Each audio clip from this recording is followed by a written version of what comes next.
Está começando mais um Entre Chaves, o seu podcast de desenvolvimento de software. E hoje, confesso que estou especialmente empolgado, porque vamos falar de um tema que eu não paro de falar a semana inteira com todo mundo. Tô falando com o meu cachorro sobre isso já, estou bem empolgado. Nós vamos falar um pouquinho sobre o ChatGPT. Tá dando o que falar aí, quem não ouviu falar hoje vai ficar tão empolgado quanto eu espero. E estamos aqui para falar sobre isso hoje com a Fernandinha. E aí, Fernandinha? E aí, Champs? E legal, né, que uma das coisas que a gente fez, assim, pra atrair a galera aqui pra participar do episódio e tal, foi a gente perguntou pro ChatGPT como que ele se define, né? A gente pediu pra ele gerar um convite para uma conversa sobre o ChatGPT. E ele falou algumas coisas, assim, sobre como ele se definia. Então, o ChatGPT, vou falar aqui, né, logo nessa apresentação, segundo ele próprio, então, é um modelo de linguagem fascinante desenvolvido pela OpenAI, né? OpenAI. O GPT, então, ele usa algoritmos de aprendizado profundo para gerar texto que se assemelha à linguagem humana e tem muitas aplicações potenciais em processamento de linguagem natural. Então, essa é a definição que o próprio ChatGPT dá para ele mesmo. Então, vamos conversar sobre isso, que é um tema muito em alta mesmo.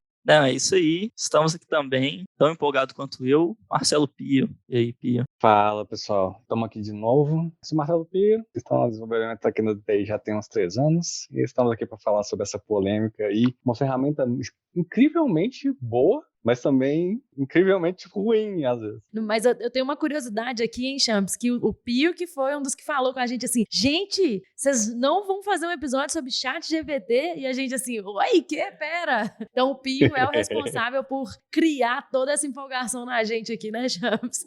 Pra fazer esse episódio de hoje. Exatamente. E aí, assim, Fernandinha já introduziu aí que a gente comentou lá, né, sobre fazer um convite aí, e a gente chamou pessoas que interagiram e também se mostraram empolgadas aí com o ChatGPT. A gente chamou aí para participar da conversa com a gente o Gabriel. Fala aí, Gabriel. E aí, pessoal, beleza? Boa tarde. Primeira vez aqui. Eu tenho mais ou menos uns 2 anos e meio de DTI como arquiteto aqui, já mais ou menos 1 ano e meio. E é isso aí, vim aqui empolgadão também falar disso. Já usei o ChatGPT para resolver problemas no projeto. E foi bem interessante. Temos alguns casos engraçados aí também para contar. É isso aí, vamos passar por todos eles aí. Mas antes, apresentar aqui também que está aqui com a gente o Guilherme. Fala aí, Guilherme. E aí, galera? Prazer estar aqui, feliz pelo convite. Muito empolgado para falar sobre isso aqui. Eu acho que vai ser um tema bem bacana.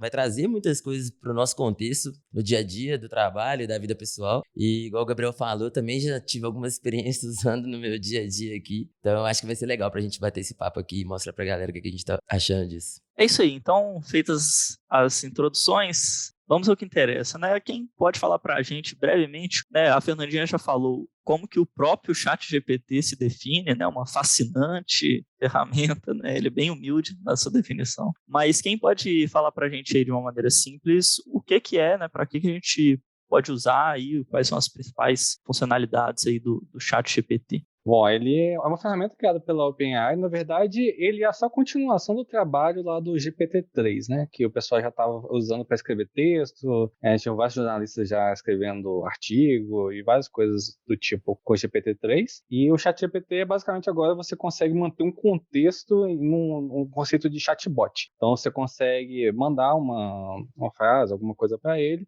vai te respondendo, mas mantendo aquilo dentro de um contexto. Então, no contexto mesmo de um papo, assim. A gente gravou recentemente um episódio sobre chatbots, né? E o ChatGPT participa ali como um interpretador de linguagem natural, né? Você conversa com ele, ele entende o que você está falando, né? O que você está pedindo para ele. É uma curiosidade, ele foi criado pela OpenAI. OpenAI, que para quem é doteiro aí, foi o que fez o OpenAI 5 lá, que derrotou os campeões mundiais lá de Dota. Fantástico, a partida fantástica. Eles basicamente mudaram o conceito de Dota, tipo assim, o jeito que o pessoal jogava Dota era um jeito antes do OpenAI e depois do OpenAI, tipo assim, é totalmente diferente o jeito que joga. Justamente. É interessante ver que a OpenAI, pelo menos do meu ponto de vista, assim, eu vejo que a ChatGPT foi só um resultado deles perceberem que eles já tinham um monte de coisa já, que fazem muita coisa absurda já. Quando você entra no beta deles lá, você tem todo um portal de API com exemplos de coisas implementadas, calculador de complexidade de código, todo tipo de coisa que hoje a gente pergunta para ela. Basicamente, eu acho que eles juntaram tudo, fizeram um pacotão e falaram, pronto, agora a gente consegue fazer um contexto mais agrupado dessas funcionalidades. Inclusive outra AI que teve destaque aí na mídia, que foi o DALL-E, também é feito por eles, que é a geração de imagem lá através de texto, também é feito por eles, e então, tipo assim, eles realmente têm bastante coisa nas mãos. E quando você estava falando de contexto, Pio, eu estava fazendo alguns testes lá com o ChatGPT, e realmente, né, se você faz, por exemplo, uma pergunta 2 vezes, em alguns momentos ele fala assim, ó, conforme eu já mencionei, né, alguma coisa assim, né, já te disse isso, então ele realmente fica armazenando, né, de alguma forma aí, as conversas que a gente faz para que ele consiga criar realmente uma lógica de conversação, né, mais natural mesmo. E agora ele tá colocando até thread, né? Na última versão dele que saiu, ele fica salvo os chats que você já teve com ele. E aí você consegue revisitar depois. E ele mesmo dá o nome pra conversa. De acordo com o assunto que você trocou com ele ali. Ele mesmo coloca o título da conversa lá. E aí você fica salvo ali. Eu achei bem legal essa parte também, que dá pra manter esse histórico. Não, que essa coisa que a Fernanda falou dele lembrar, e dessa questão do histórico de cada chat, agora é um pouquinho novo, mas já antes dele ter implementado essa mudança, ele já, por exemplo, se você pedir um exemplo de código, e aí você falava assim, cara, refatora esse pedaço de código aí pra dar uma otimizada no código. Às vezes, se tivesse uma parte que não mudava, ele comentava lá e falava assim, essa parte aqui tá igualzinho no exemplo que eu te mostrei ali atrás. Então ele já é bem fantástica essa capacidade de pegar pedaços, não precisa ser tudo, né? Só um pedacinho ali que ele já percebeu que ele consegue utilizar e reutiliza na moral. E você consegue, inclusive, corrigir dele. Então, tipo assim, se ele te dá um código, faltou um pedaço do código, alguma coisa que você pediu para ele não fez muito bem, você consegue falar, não, mas você fez isso aqui errado, você poderia fazer isso fazendo dessa forma? Ele vai lá e você, tipo assim, pede perdão, ó.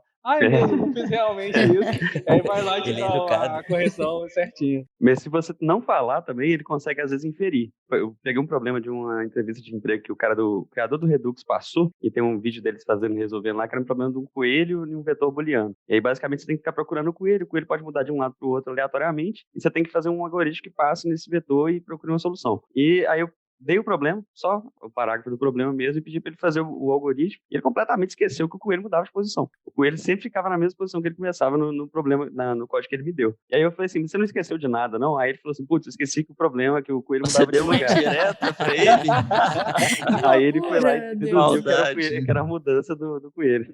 Achei fantástica essa hora, foi tipo assim, caramba, isso me surpreendeu. Mas isso que você falou de entrevista de emprego, fiquei até preocupada mesmo, né? Porque entrevistas assim, às vezes empresas mandam, né, testes para serem feitos e tal, a pessoa pode ir lá jogar no ChatGPT o problema e encontrar uma solução, implementar e boa, acho que não né? só isso, né? Daqui a pouco vai ter gente entrando aí como sênior sem nem saber programar. Eu acho que não só isso, vai para mais coisas também. Tem muita gente falando sobre escrever monografia, não, artigo mesmo, total. faculdade, essas coisas. Não existe mais plágio, né? Cada vez que você perguntar, você perguntar de uma forma diferente, pode pedir ele para ele fazer o seu trabalho todo. Cara, trabalhos de faculdade, assim, pelo menos na nossa área de computação, fazer programas mais simples assim, de algumas matérias, é uma tarefa quase que ridícula para ele, né? E eu acabei de formar, é um absurdo. Vou poder aproveitar nada. Basicamente, o ChatGPT foi uma bomba na mão de professores de faculdade, no geral, de TI, porque basicamente, se ele não prestou atenção que aquilo existia, a partir desse momento, todos os trabalhos de faculdade que ele está dando, assim, é basicamente inútil. Ele vai ter que refazer e repensar a maneira que ele vai ter que ensinar, inclusive. Qual maneira? Qual é a maneira, né? Porque realmente isso é só... A maneira é testando a lógica. É a maneira que realmente deveria ter sido implementada desde o início, pelo menos na faculdade. E, claro, você consegue ter a questão de digitação de código, essas coisas, talvez ao vivo, em classes ao vivo, etc., para a pessoa você vê se a pessoa está aprendendo alguma coisa. Pensando em aulas voltadas para o mercado de trabalho, mas se você está pensando no início mesmo ali da computação, que a pessoa tem que treinar é lógica, na verdade. Inclusive aquelas provas de compilar código no papel com o método chinesinho. Que o pessoal geralmente faz na faculdade, eu acho que vai se tornar bem mais comuns nesse período de transição, por causa que, como você não consegue garantir que a pessoa vai digitar realmente um código ali, os professores vão pedir mais aquele código compilado no papel. Vai voltar mesmo, tudo no papel, entrevistas presenciais, né, assim, ao vivo. Se possível, presencial, para garantir que a pessoa não está olhando nada semelhante. Mas, assim, isso é só a ponta do iceberg, né, assim, o tanto de coisa que tem potencial de mudar com isso, né, com essa ferramenta que a gente está falando. Antes da gente entrar nos... É porque, assim, esse é um ponto negativo, né, que vocês já adiantaram. Depende pra quem, né? Aí, né? Para os estudantes, talvez negativo também, né? A gente preza pelo aprendizado. Muito bom. Mas, assim, isso é um ponto negativo que ele é até menos impactante, visto que, assim, a cola ou esse tipo de problema já existe há muito tempo, vão ser só novas maneiras de se praticar, né? Tem outros problemas mais graves, talvez, que a gente pode comentar sobre eles daqui a pouco, mas antes disso eu queria dar uma introduzida maior só sobre o próprio ChatGPT, que a gente acabou falando bastante, né? Mas ele é uma ferramenta que, assim, então qual que seria a sua utilidade, né? Quem que vai se beneficiar com isso, né? E é basicamente todo mundo, assim, que quiser usar, porque, não coincidentemente, ele chegou a 10 milhões de usuários, né? Ele bateu o número de 1 milhão de usuários em tempo recorde, assim, mais rápido do que redes sociais, mais rápido que o Facebook, bateu muito mais rápido, assim. O Facebook demorou, acho que 2 meses e meio para bater esse número e ele fez em poucos dias. Então tem muita gente usando e usando para várias coisas diferentes, né? A gente falou sobre a capacidade dele de entender o que a gente está pedindo e de fornecer respostas. Então, desde você querer fazer ali, me faz uma receita, uma dieta balanceada para minha semana e baseado, sabe, no meu perfil, assim, eu tenho que gastar tantas calorias, não sei o quê. Ele consegue fazer. Até o ponto mais específico para nós, desenvolvedores, que é nos ajudar a escrever código ou a programar melhor, construir sistemas, abstrair dificuldades que nós temos no dia a dia, né? Então, assim, acho que seria legal vocês compartilharem aí também o que vocês já se beneficiaram, por exemplo, aí do ChatGPT, quais experiências vocês já tiveram com ele.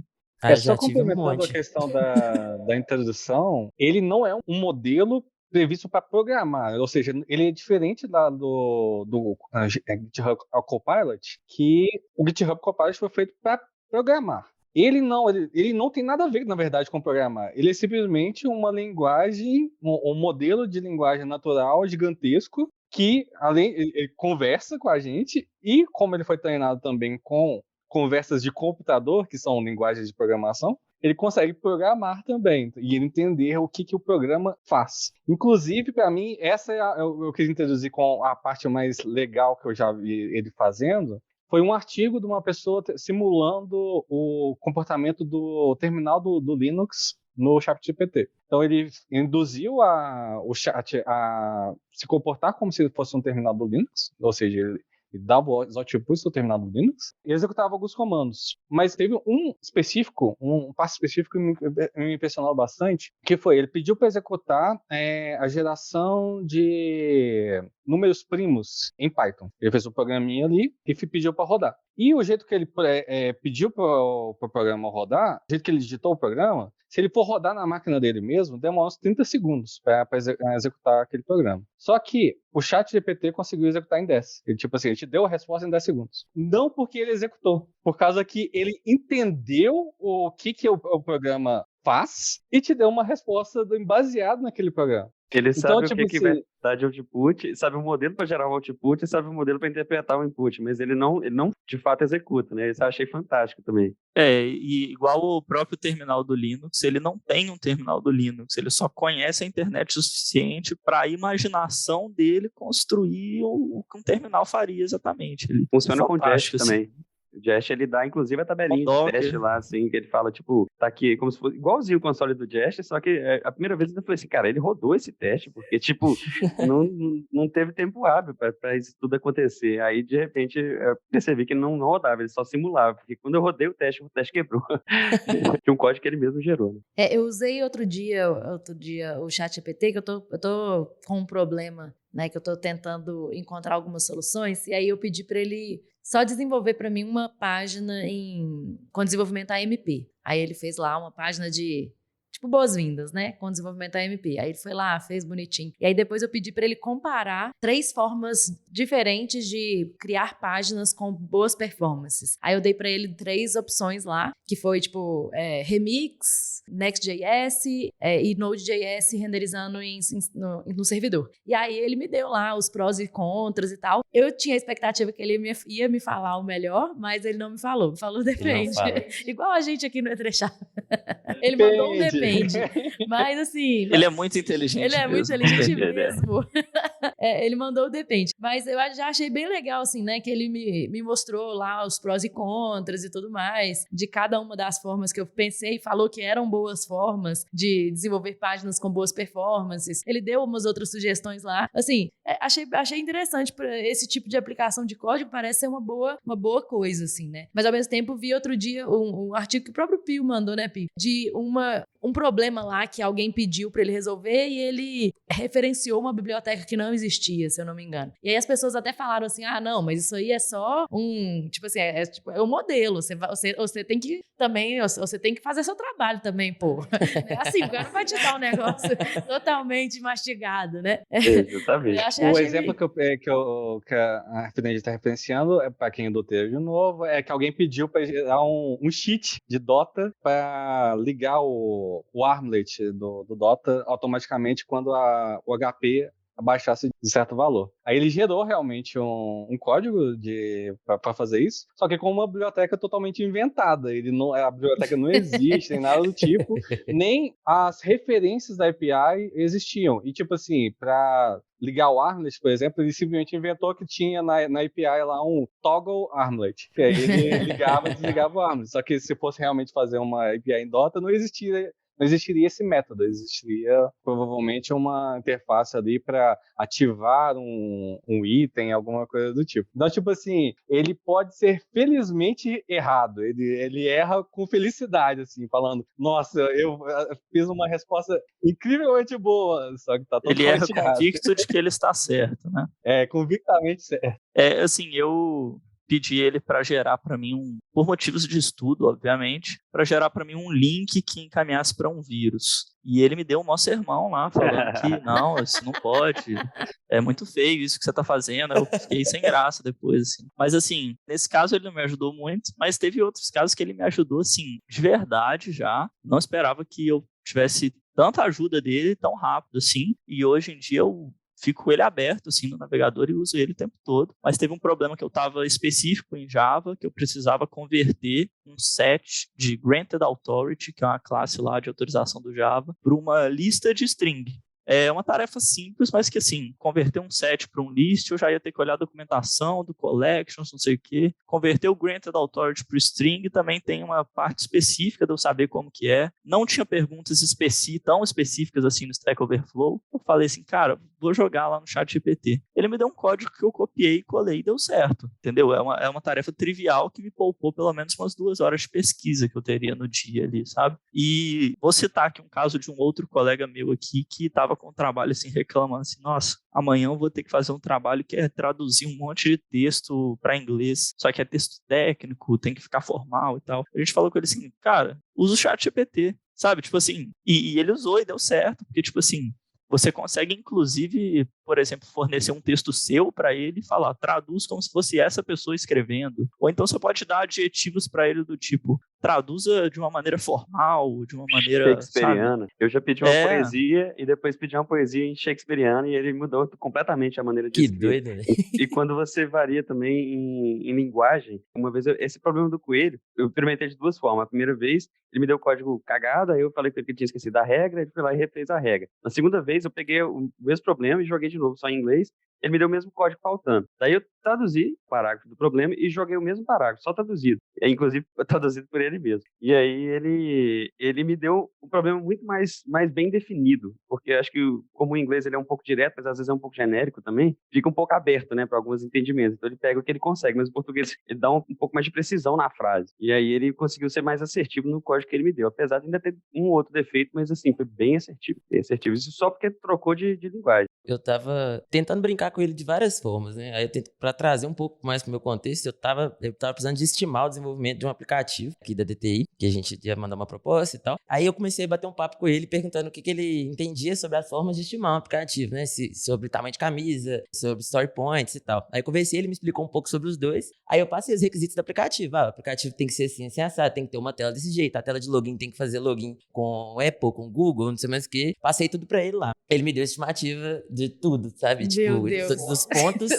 dos story points que ele considera. Aí ele fala, a tela de login sua, por ter essas integrações, então é uma complexidade maior, então vai ser 3 pontos e tal. E também me deu o tamanho de camisa disso tudo, sabe? Aí eu perguntei, pô, qual o melhor pra eu fazer a proposta? Ele falou assim, aí ele vem o depende, né? Sabe? Vai depender muito do seu caso, da forma como você tá. Mas, tipo assim, eu achei incrível. Mas você conferiu e achou que tava fazendo sentido? Então, assim, porque aí quando a gente fala de story points, vai depender muito do que o pessoal é o seu vai falar ponto na 1 hora. também, né? O que é o ponto 1. Aí, tipo, o ponto 1 dele talvez vai provavelmente ser diferente de um time, mas o que eu mais me apeguei foi a ele falar, entre parênteses ele colocava, isso aqui é uma complexidade média, isso aqui é uma complexidade alta. E eu concordei com as complexidades que ele colocou. Obviamente dava pra trabalhar um pouco mais em cima de mais detalhes, se eu tivesse dado ali também, né? Eu não especifiquei 100% assim, mas de qualquer forma já dava pra ter uma visão legal, sabe, assim. E em 10 segundos, né? Tipo, só pode ser requisito. Mas nesse exemplo, Champagne, que você deu, antes da gente ir pros próximos exemplos aí, que acho que todo mundo testou bastante o ChatGPT, mas nesse exemplo que você deu, eu fiquei até um pouco preocupada, até por uma coisa que a gente falou, né? O Pio tava nesse episódio do SQL puro e das ORMs, que é o fato de que a própria ORM acaba abstraindo algumas coisas pros desenvolvedores e os desenvolvedores acabam não entendendo muito bem o que eles estão fazendo. E aí, assim, olha o potencial de um ChatGPT fazer a mesma coisa também, né? Do desenvolvedor pegar um código simplesmente, claro que você fez isso, mas você tinha o seu entendimento, você já sabia basicamente o que estava ali. Mas o quanto que agora a gente vai ter, com certeza, pessoas pegando e colando código sem entender o que aquele código faz. Claro que elas talvez já faziam isso com Stack Overflow, claro, mas assim, talvez agora mais personalizado pro problema delas ainda, né? Então, assim, talvez eu tenha que pensar ainda menos, sabe? Assim, eu tenho um pouco de medo desse tipo de coisa. Esse é o maior problema do ChatGPT, é exatamente isso. Inclusive, tem algumas pessoas usando que é basicamente assim, antes você codava durante 6 horas e debugava durante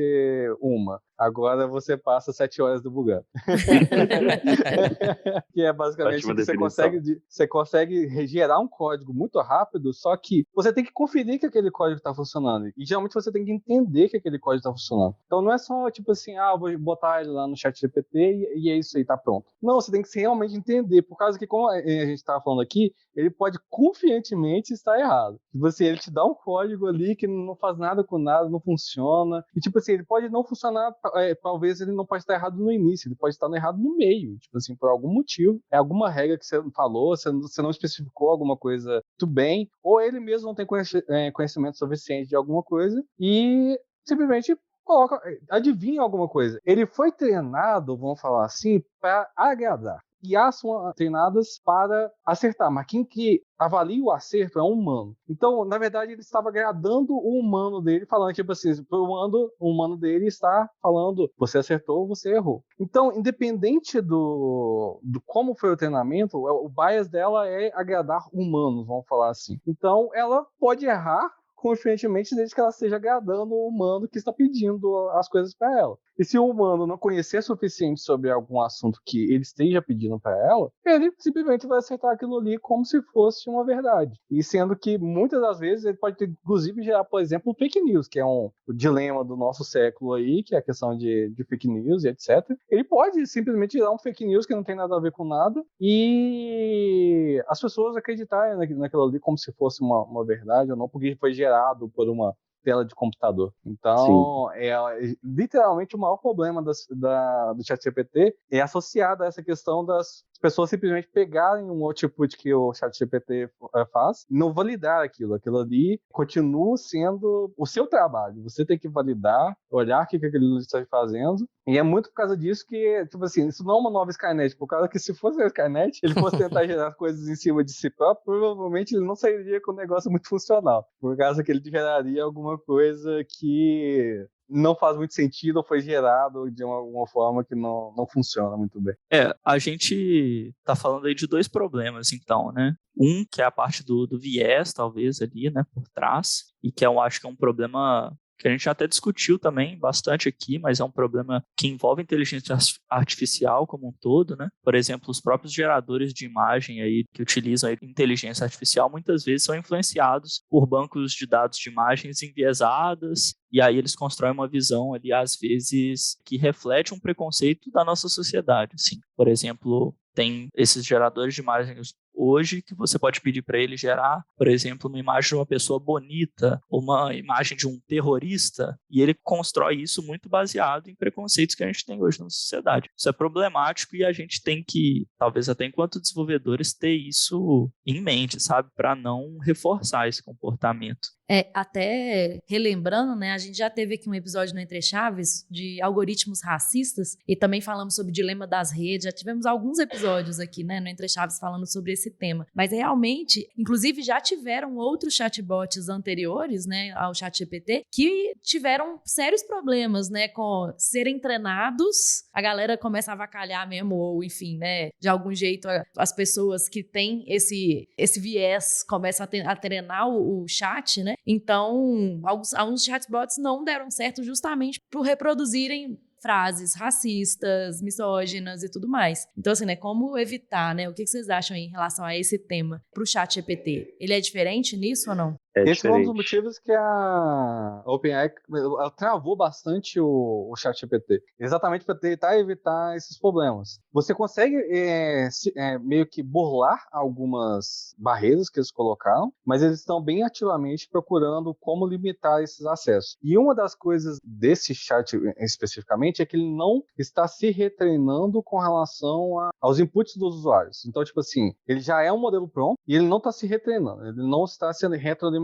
Então, tipo assim, se uma pessoa consegue enviesar ele de alguma forma, ele está enviesado para aquela pessoa. E a pessoa fez aquilo ali. Está enviesado para aquele chat. Ele não está enviesado para todo mundo, que é um problema que estava acontecendo com os outros chatbots. Por causa que os outros chatbots, eles se treinavam, e como o modelo era único para todo mundo, o algoritmo virava racista por causa que, às vezes, alguém estava treinando ele para ser racista mesmo, de uma forma ou maliciosa ou por querer mesmo. O caso do ChatGPT, você, inclusive, não consegue induzir esse, que foi o caso de alguns outros bots, por causa dessa retroalimentação, você conseguia, tipo, ir fazendo questões lógicas mesmo, você vai questionar a lógica dele, aí você pergunta alguma coisa, isso é bom ou ruim? Aí, às vezes, ele não responde direito, aí você pede ele uma definição de bom, e aí você põe um cenário em que alguma coisa meio polêmica pode ser bom ou ruim, mas baseado na sua definição de bom e no que você falou com ele de bom lá atrás, ele tecnicamente seria induzido a uma resposta. No ChatGPT, ele nem sempre ele segue essa linha indutória. Às vezes ele segue um pouco. Quando ele vê que faz muito sentido, ainda assim ele faz ressalvas. Por exemplo, no caso da vacina, eu estava tentando ver se ele sabia, tipo assim, o que era uma boa postura com relação a tomar ou não vacina, né? Porque a gente sabe que se a gente quer viver em sociedade, uma boa postura é assim, a gente sempre se precaver. Mas eu perguntei de cara isso pra ele, ele falou assim, não, né, não vou opinar, tipo, não é meu trabalho aqui decidir.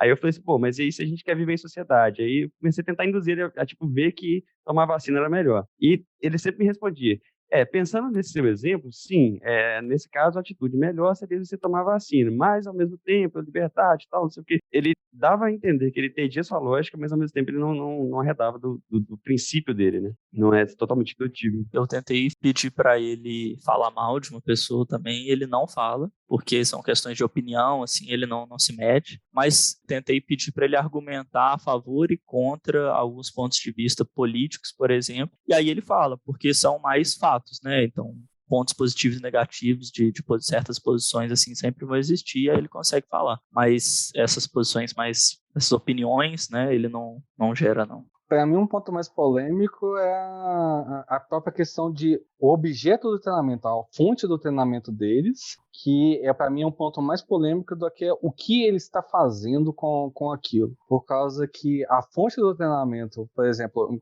eu inclusive já teve esse problema com o GitHub Copilot, que é a questão de software open source. Na questão do DALL-E e outras inteligências artificiais de gerar imagem, que a fonte são artistas e tudo mais, que às vezes dão anos para desenvolver um estilo próprio, que é só tipo assim, ele consegue reproduzir aquilo ali, não existe outra pessoa que consegue fazer, mas que você consegue treinar uma IA para treinar em cima das obras daquelas pessoas que reproduz basicamente a mesma ideia ali do traço da pessoa e etc. E basicamente, tipo assim, até que ponto isso é válido e realmente, tipo assim, onde entra o direito, deveria né? acontecer. Deveria acontecer. Tem várias pessoas fazendo maliciosamente mesmo. Tipo assim, tem alguns geradores de imagens que estão sendo treinados com relação a apenas um artista específico. para que ele copie o texto daquele artista e você peça qualquer outra coisa, ele vai copiar no texto especificamente daquele artista. Você pode pedir qualquer coisa para ele vai te dar um output no texto daquele artista especificamente. Então, tipo assim, são coisas que a gente vai precisar muito evoluir como sociedade, o que é o que deveria estar sendo feito com, às vezes, travar um pouco isso, ou pelo menos remunerar essas pessoas que tiveram, basicamente, a obra, de alguma forma, vendida, vamos falar assim. A gente tem uma dificuldade até legislativa de tratar tudo isso, né? A gente discutiu nos outros episódios também. A velocidade que a tecnologia evolui aí com relação a esse tipo de coisa é muito mais rápido do que a gente evolui nas nossas leis, por exemplo, para cercar esse tipo de situação. É bem complicado.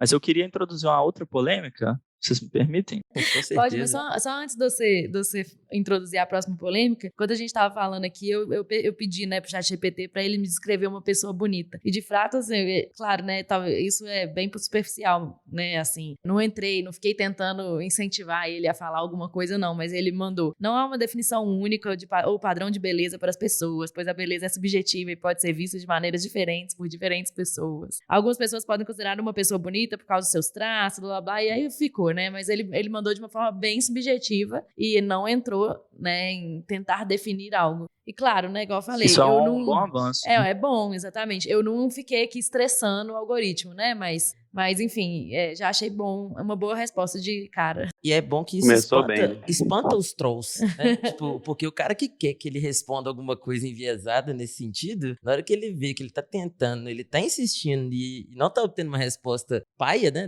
Tipo, uma resposta que ele queria a princípio, ele vai parar. Então, tipo, eu acho, né? Que ele não vai ficar lá insistindo toda hora até que conseguir que ele falou alguma coisa aqui. Aí um furo. Tipo, eu acho que não vai rolar aí. A vantagem dessa questão é que, tipo assim, mesmo que a pessoa insistir, ela pode dar um print ali qualquer, mas outra pessoa não vai conseguir reproduzir aquilo ali de uma forma fácil. Por causa que mesmo você fazendo as mesmas perguntas para ela vai te dando outras respostas, por causa que ela vai gerando o contexto do chat. Seu histórico, né? Você mesmo pode mandar gerar outra, né? A partir do que você perguntou, e aí vai vir uma coisa completamente diferente, então. Exatamente. Então, tipo assim, pra mim essa vantagem, que tipo assim, mesmo se você gerar alguma coisa que seja enviesada, tanto faz, tipo assim, põe pra uma pessoa, não é posta pra todo mundo. Então, pra mim a questão é que se as pessoas realmente estão utilizando aquilo ali pra obter um output que elas não sabem, ou seja, que elas não é um output que eu tô querendo obter porque eu já sabia o que eu queria. Eu queria pegar aquela resposta pra colocar num print e jogar na internet, alguma coisa do tipo. Se a pessoa tá utilizando realmente pra obter um output que ela não sabe, eu realmente queria saber essa resposta, ela ter cuidado com essa resposta para ela validar se essa resposta está correta ou não. Mas pode aí, Champagne, jogar a sua polêmica. Inclui essa polêmica manda aí, que eu tô ansioso para falar. Então, a gente comentou em algum momento aí sobre o fato do ChatGPT ou desse tipo de inteligência artificial ser mais um nível de abstração, assim, talvez de código, né? Ou de ser mais uma camada ali para a gente não saber, às vezes, o que está acontecendo por baixo e ele só entregar o código para a gente. Essa seria uma das aplicações possíveis para ele no futuro, assim, né? E quando se fala de ChatGPT, muita gente já vem a pergunta na mente, assim, o desenvolvedor vai acabar, perdi meu emprego, porque, né, acabou. Se o robô faz sozinho, o que eu vou fazer agora, né? Mas, assim, eu acho que não é tão simples assim, né, essa discussão. Igual na época que inventaram, né, a câmera fotográfica, os pintores, eles iriam perder ali o emprego deles porque o principal trabalho deles era fazer retrato de pessoas e a câmera fazia isso por eles. Mas na verdade depois disso houve, né, outros trabalhos, né, uma libertação dos trabalhos dos pintores que estavam ali agora fazendo obras mais criativas e tudo mais. Então a câmera veio para ajudar, né? E no nosso caso aqui com o ChatGPT em relação ao desenvolvimento,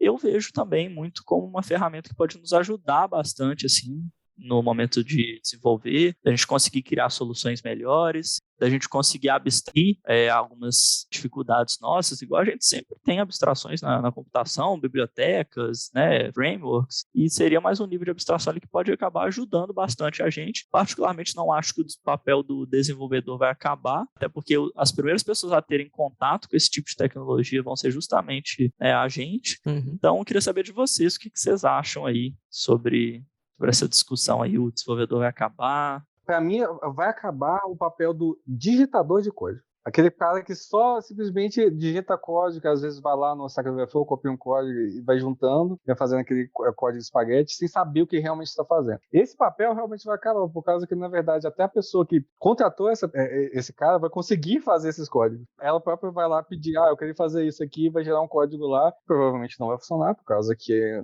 não é tão simples assim pegar os outputs dela e gerar alguma coisa. Ou pode realmente funcionar, mas mesmo que funcione, não vai ser otimizado por alguma coisa, não está pensando ali em arquitetura, não está pensando em infraestrutura, não está pensando em custo. Ela simplesmente gera o que a pessoa pediu, mas não pensando em todo um contexto da empresa mesmo que está usando aquilo ali. Então tem base... Dá para você conversar com ela e explicar isso também, sabe? Assim, essa parte arquitetural. Assim, o que eu acho, só para complementar... Então, exato. Que aí ele vai te servir como um consultor. Sabe? Mas o que eu tô não falando como alguém para resolver seus problemas. O que eu tô falando é do ponto de vista de uma pessoa que não sabe programar. Se a pessoa não sabe, ou se ela não sabe alguma coisa, sim, ela simplesmente vai pegar aquele output ali e às vezes vai ser um custo gigantesco que não é desnecessário, por causa que ela não está entendendo o que aquilo ali faz na prática. Pode funcionar em vários casos? Pode. Realmente, não nego que vai funcionar em vários casos. Mas continua sendo perigoso, assim.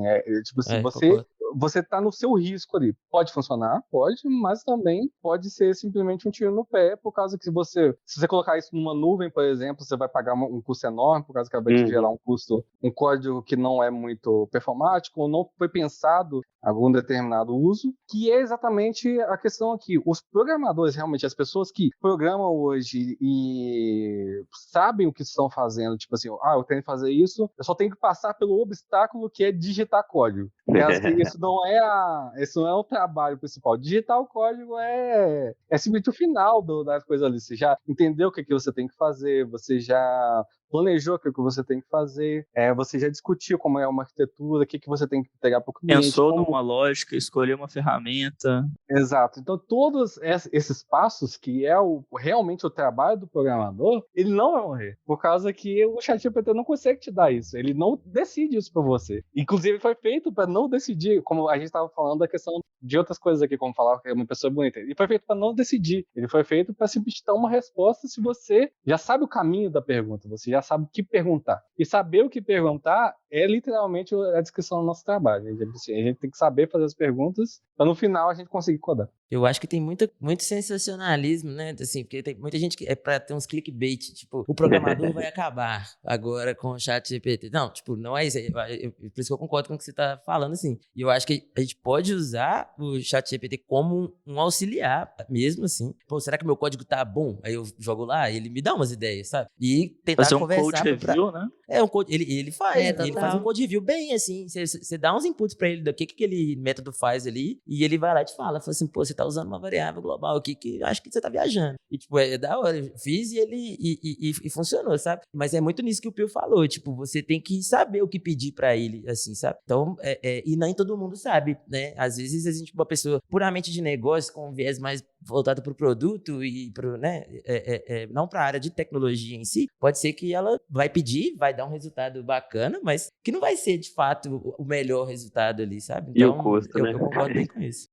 Inclusive, assim, você estava falando de clickbait, talvez o nome desse episódio vai ser assim, porque será que o desenvolvedor vai acabar? Talvez, não sabemos ainda. Mas, assim, realmente isso gera um sensacionalismo muito grande, né, nessa história. E eu também concordo que o desenvolvedor não vai acabar, mas a gente estava até conversando sobre isso, né, Gui, recentemente, e justamente eu estava falando justamente isso, assim, pra mim vai se tornar talvez uma coisa um pouquinho mais especializada, como aconteceu com várias outras profissões, né, de que talvez alguma coisa ali da base da uma pessoa tão júnior, assim, vai ser um pouco menos, né, assim, claro que você precisa aprender, você precisa começar de algum lugar, mas talvez algumas coisas ali da base já sejam mais abstraídas mesmo, mas o saber o que perguntar, que o Pio falou, pra mim é o chave, assim, é o ponto-chave da questão, que realmente precisamos de pessoas que são mais especialistas, que são mais entendedoras até pra conseguir saber o que perguntar e saber obter respostas úteis, né, desse algoritmo, né, então eu acho que realmente a nossa profissão não vai acabar. Isso, inclusive, afeta a questão da inicial que a gente estava perguntando sobre trabalho de faculdade e tudo mais, que quem realmente cheatar com o ChatGPT, na verdade, está se tirando do mercado de trabalho. Justamente. Ela não vai estar entendendo como aquelas coisas ali funcionam e não vai conseguir realmente fazer as perguntas boas lá na frente quando chegar no mercado de trabalho. Por causa que aprender como as coisas funcionam é que, na verdade, que vai te levar a salários melhores, cargos melhores, inclusive fazendo outras AIs que evolutivas, porque você precisa entender como o computador funciona. Por causa que, para fazer esse chat GPT, você pode ter certeza que a questão de baixo lá, de como funciona o computador, até a como fazer esse programa de fazer a AI mesmo, é tudo utilizado. A pessoa tem que saber literalmente como é que funciona o cache de um computador, ele conseguir programar aquilo ali de uma forma eficiente, por causa que o tanto de processamento que foi gasto não foi pequeno. Não foi nada pequeno. Nada. Eu costumo dizer que a OpenAI agora, pra gente, ela tá analogicamente, a gente é o pedreiro e a OpenAI é a nossa ajudante pedreiro, né? Tipo assim, pra sair código mastigado ali rapidinho sai, tal, não tem como, a gente tem que fazer o review, o código nunca tá adequado exatamente. Essa coisa que você falou da arquitetura é muito interessante porque é uma IA, né? Ela não tem bom senso, ela quer otimizar. Então ela vai atrás do melhor resultado. Você pede ela para te dar uma arquitetura de Node, em uma API da Cloud, você fala Cloud, ela vai te dar todos os recursos, o caminho certinho para você chegar naquele deploy. Mas aquele caminho é o melhor para o seu cliente, porque às vezes não cabe no bolso dele. Eu já passei por projetos lá que, tipo assim, a gente sabia que era o melhor arquiteturalmente falando, mas simplesmente o cliente não tinha grana para suportar aquela arquitetura. Então, assim, se eu pedisse para ela ia me jogar totalmente no caminho caro. E mesmo que eu desse direcionamentos, ela ainda ia me deixar no caminho mais caro do que se a gente conseguisse pesar lá esse bom senso que a gente tem, né, de trazer, de conseguir, de fato, traduzir um requisito de um software, né, de um requisito de um produto em alguma coisa real e que consiga ser aplicado mesmo, que eu acho que não tem IA que vai superar. Agora, escrever como iterar um array e fazer um sort, isso aí a gente já ficou para trás, a gente já não tá nem competindo mais, a gente já deixou essa corrida. Esse negócio que você falou, né, da produtividade, acho que é um negócio bem importante também, que a gente agora está experienciando um mercado um pouco diferente do que há alguns, dizer até meses atrás. Nosso mercado agora de TI, né, ele tá muito mais estável, né, a gente não tá vendo assim, né, estamos vendo vários layoffs aí em várias empresas, então acho que é legal a gente falar que realmente, acho que o nosso mercado vai ser mais pressionado por produtividade, né? A gente vai ser pressionado para ser melhor dos programadores, né? E cada vez mais ser mais produtivos. E uma ferramenta como essa pode auxiliar muitos times, né? A serem mais produtivos. A realmente parar de gastar tempo com coisas que, bom, o ChatGPT pode fazer, né? Mais claro, com a expertise de validade, fazer um code review e de entender a arquitetura, né? De colocar no contexto. Mas pode ser uma ferramenta bem interessante aí para nos ajudar em relação à produtividade, né? Já que realmente o mercado mudou um pouco, né? Dos últimos, né? Igual eu tô falando assim, nesse ano, vamos falar assim, o mercado mudou e agora a gente está sendo realmente mais pressionado aí por produtividade, por excelência, né, por qualidade. Tem uma polêmica que é a questão de como que o Google vai atacar tudo isso, por causa que eles soltaram uma reportagem que eles não iam fazer um chat GPT da vida, exatamente por causa da questão do erro, que ele confiantemente vai te dar uma resposta errada, e o Google tem que te dar uma resposta correta, né? Mas eu acho que eles não vão conseguir segurar isso por muito tempo, a não ser que eles provavelmente vão fazer alguma IA, alguma coisa do tipo, que te dê uma resposta mais confiante, mas talvez não seja tão boa. Então, eu não sei como é que eles vão atingir isso aí no futuro, não. Eu acho que eles estão estudando como usar, porque a IA eles já tem. A Lambda é muito mais capaz que essa ChatGPT. Assim, inclusive, se você perguntar para ele se ele tem diferença com a Lambda, ele fala toda a diferença entre os dois, mais tecnicamente ou mais num alto nível. Então, assim, eu acho que eles já têm. E a Lambda, assim, não sei se vocês viram a entrevista que o cara fez com ela lá, mas dá mais medo que o ChatGPT. Essa você acha que vai roubar seu emprego mesmo. Essa você fala, não, essa aí já perdi já. Porque ela é sinistra, ela é de um nível de entendimento muito maior. E acho que a assertividade dela deve vir em conjunto. Só que como a gente não pode testar para jogar para essa parte de né, técnica e ver qual que é o nível de assertividade técnica da coisa mesmo, fica mais difícil de falar. Mas eu acho que assim, o Google, como sempre, né, tá lá maquinando, lá, com o gatinho no colo, lá na cadeira. Tem uma revolução muito grande envolvida aí, que é talvez o fim das search engines, né? Ou do uso delas como a gente conhece hoje, que é procurar tudo no Google e fuçar nos links e tal. Muitas das coisas que a gente procura no Google hoje, fica caçando em link, a gente pode só perguntar para um chat, como é o caso do ChatGPT, e ele responder para a gente. Só que não é o fim do Google, né? Porque o Google é muito mais do que só a ferramenta de busca, né? No caso das perguntas que a gente faz diariamente no Google, tipo assim, quando tal pessoa nasceu, alguma coisa do tipo, eu gostaria que o ChatGPT, no fim das contas, gerasse referências. Então, se ele vai te dar uma resposta desse tipo, ele te botar links reais que você pode ir lá e conferir. Né? Por causa que esse vai ser o problema, de verificar o que o ChatGPT está te gerando, se realmente é verdade ou não. Essa é a vantagem do Google. O Google te realmente dá um link que você pode ir lá e cobrar a pessoa que fez aquele link, né? E você pode verificar diversas fontes e combinar, ver se realmente está fazendo sentido. No caso do ChatGPT, por enquanto ele te dá só uma ideia dele, né? Um textão ali. Dá um textão ali que, será que tá certo? Não sei, tem que validar. E eu vou validar que é o trabalho real. Eu acho que varia também do que a gente tá querendo saber. Se for uma coisa, tipo, igual você comentou, quando tal pessoa nasceu, beleza. Né? É uma resposta que no Google ela já até aparece, não precisa nem de clicar em nada, que ele já aparece no primeiro resultado ali como uma resposta dele. Agora, no ChatGPT, você pode perguntar isso, ele vai te falar também, igual você disse, ele não vai te dar uma referência, né? Mas de qualquer forma, você vai ter. Hoje eu tava comentando com vocês mais cedo, antes da gente começar a gravar, do Megazord que tá sendo criado, né? Do plugin, da extensão do Chrome, que quando você faz uma pesquisa no Google, ele já aparece a caixinha do ChatGPT do lado. E aí você tem uma pesquisa dos dois, você compara os resultados, tanto do que está sendo pesquisado no Google, quanto o ChatGPT vai te falando. Então ele abre meio que uma janela ao lado ali da pesquisa. Aí eu testei isso, hoje funciona de fato. E ele te dá tanto as referências que você quer ali no Google, quanto a resposta do ChatGPT. Então, tipo, já tem rolando. Alguém já pensou nisso para comparar. Não vi essa extensão ainda não, vou dar uma olhada. Dá uma olhada que é legal. É irado, genial isso aí.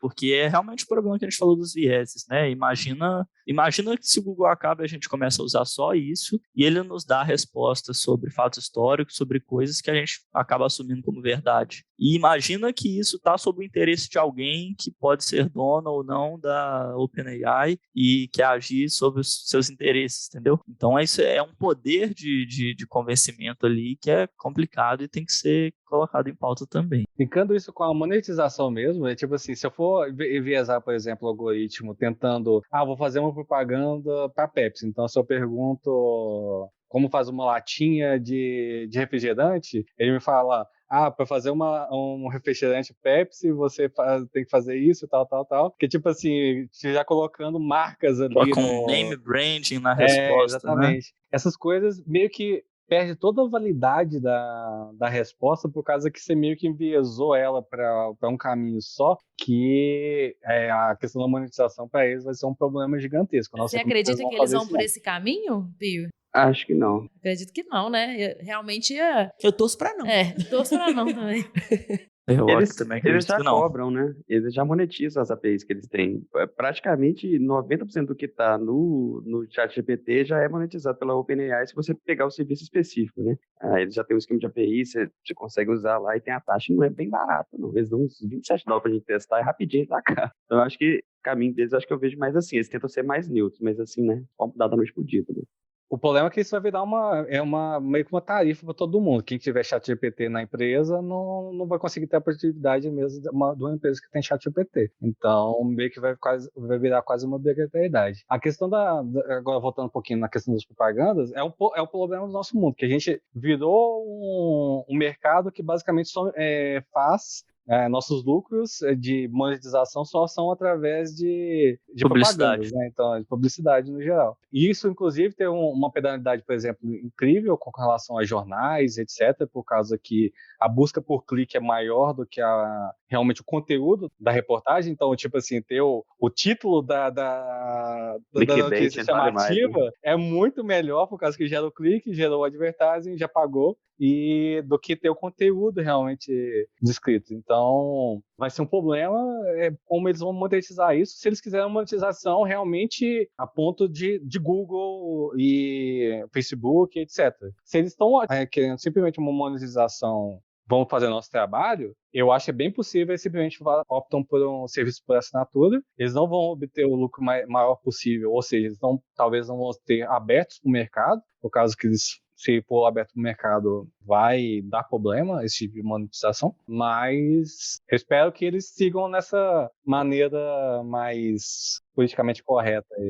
Eu acho que eles mesmos não abriram ainda, né, a forma como eles pretendem monetizar, né, mas eles falam lá que o desafio deles, a missão deles lá é realmente evoluir a inteligência artificial do mundo, né, então é uma missão... Mas é um discurso bonito. É uma missão mais bonita, realmente, realmente. Então, vamos esperar aí cenas dos próximos capítulos, né? A monetização por publicidade sempre foi o que gerou os principais problemas que a gente tem hoje nessas grandes empresas, né? Rede social. O fato de ser monetizado por publicidade faz com que eles lancem mão de práticas antiéticas, digamos assim, falar o mínimo, né? Então, a gente não quer que isso aconteça também com o ChatGPT, com essas inteligências artificiais. Bom, pessoal, foi bem bacana a conversa. Eu, obviamente, não vou me dar o trabalho de fazer a despedida, né? Então, eu perguntei ao ChatGPT para ele criar uma despedida para o meu podcast, né? E eu já tinha dado o contexto para ele, que nós estamos aqui no Entre Chaves, então ele me falou, né? Para me dizer o seguinte: agradecemos por ter acompanhado mais um episódio do podcast Entre Chaves. Esperamos que você tenha aprendido mais sobre o ChatGPT e suas aplicações na tecnologia de linguagem natural. E não se esqueça de escrever e deixar um comentário com suas perguntas e sugestões para próximos episódios. Até a próxima e fique entre chaves. Ele ainda deixou um bordão. Olha, fique entre chaves. Gostei do bordão. Muito Já bom. podemos utilizar na próxima, daqui pra frente. E fique entre chaves. Fique entre chaves. Incrível, velho. Maravilhoso. Então, valeu, pessoal. Galera. Até a próxima. Valeu, Fique pessoal. entre chaves. Valeu, turma. Um abração.